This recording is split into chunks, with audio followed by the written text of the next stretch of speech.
میثم ایک دن مولا کی خدمت میں پہنچے تو دیکھا کہ حضرت محو استراحت ہیں۔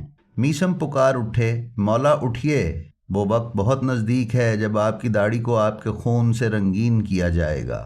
مولا نے فرمایا درست ہے، مگر خدا کی قسم تمہارے ہاتھ پیر کاٹ دیے جائیں گے اور صلیب یعنی سولی پر تمہاری زبان کاٹ دی جائے گی۔ میثم نے کہا ایسا کون کرے گا؟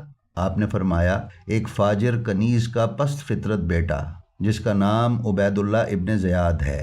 ابن حجر عسقلانی اپنی کتاب الاصابہ میں لکھتا ہے کہ ایک دن میثم سے حضرت علی نے فرمایا تم میرے بعد گرفتار کر لیے جاؤ گے اور تمہیں ایک ضربت سے زخمی کیا جائے گا اور 3 دن تک سولی پر چڑھے رہو گے۔